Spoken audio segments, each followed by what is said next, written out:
এরকম একবারে দেখেছো গরম গরম ধোয়া ওঠা ভাত। ভাতটা এক্ষুনি নামালাম, নামিয়ে স্নানটা করলাম, একদম ভাতে ধোঁয়া উঠছে।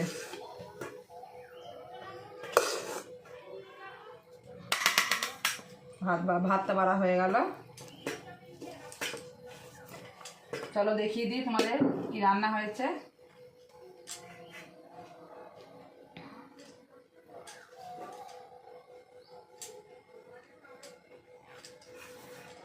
চলো আগে দেখিয়ে দিই কি রান্না হয়েছে। দেখো এখানে করেছি ইলিশ মাছের কানকো মাথা দিয়ে হচ্ছে গা মিচুড়ি চচ্চড়ি, পুঁই মিচুড়ি যেগুলো হয় ওই মিচুড়ি আলু বেগুন কুমড়ো ছিম দিয়ে চচ্চড়ি করেছি। আর করেছি এই যে তেলাপিয়া মাছের ঝাল, আলু দিয়ে মটরশুঁটি দিয়ে টমেটো পেঁয়াজ লঙ্কা দিয়ে ঝাল করেছি। আর এই যে ইলিশ মাছের সর্ষে বাটা করেছি।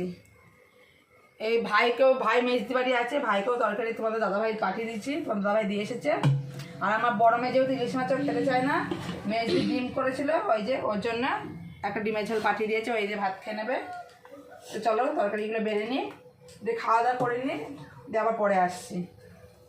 বন্ধুরা এ দেখো একটু ডাক্তারের কাছে গেছিলাম সন্ধ্যাবেলায়, দেখো চোখে দেখো যে একটু সমস্যা হয়েছে এখানে, এমন চোখের ভেতর আমার এমন চুলকাচ্ছে যে চোখ ডলতে ডলতে দেখো দেখতেই পাচ্ছে, দেখো এগুলো তো একদম সে ছড়ে গেছে, আর চোখের মধ্যে কি বাজছে অটোমেটিক সবসময় চোখ দিয়ে জল পড়ছে, খুব সমস্যা হচ্ছে। তাই জন্য তোমার দাদাভাইয়ের সাথে গেছিলাম, একটু চোখের ডাক্তার দেখে আসলাম, দিয়ে এসে আর টুকটাক বাজারে কিছু কেনাকাটা ছিল সেগুলো করে আনলাম, করে এনে যে ভাত বসিয়ে দিয়েছি, তরকারি সব আছে দুপুরে, আর শুধু ভাতটা বসিয়েছি। এই ভাতটা হয়ে যাবে, এখন 8টা বাজে, ভাতটা করে নিই। আর তোমরা সবাই কী করছো, সন্ধ্যাবেলায় সবাই কী টিফিন করলে কমেন্ট করে একটু জানিও। আমরা ডাক্তার দেখে আসার পথে সিঙ্গারা এনেছিলাম, সিঙ্গারা এনে মুড়িতে খেয়েছি। আর এখন এই যে ভাত বসানো দেখতে পাচ্ছ, দেখো অটোমেটিক চোখ দিয়ে জল বেরোচ্ছে, দেখতে পাচ্ছ তোমরা, দেখো চোখটা লাল হয়ে গেছে, চোখটা খুব অসুবিধা হচ্ছে আমার। তো চলো সেই দুপুরবেলায় তোমাদের লাস্ট খাবার রান্না করে দেখিয়েছিলাম, আজকে ভিডিও একদমই করতে পারিনি, দেখিয়েছিলাম। আর এখন এলাম আবার তোমাদের সামনে একটু, এই তো এসে টুকটাক কাজকর্মগুলো করে ভাতটা বসালাম, বসে ভাতটা উপর দেবো, খাবো, মেয়ে আসবে, এই তো এখন কাজ। তাহলে এখন দেখানোর মতো তো আর সেরকম কিছুই নেই।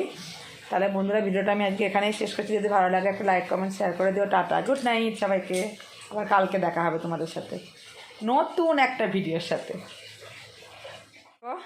সব বসে আছে, শুয়ে আছে, খেলা দেখছে, যার যা কাজ। এই যে ও ফোন নিয়ে পড়ে গেছে, আর এই যে উনি খেলা দেখছে শুয়ে শুয়ে। সবাইকে গুড নাইট বলে দাও, টাটা করে দাও। গলাতে সাউন্ড বেরোচ্ছে না, দই খেয়েছো? Tata, good night. তাহলে বন্ধুরা টাটা, গুড নাইট সবাইকে, আবার পরে তোমাদের সঙ্গে কালকে আবার দেখা হবে।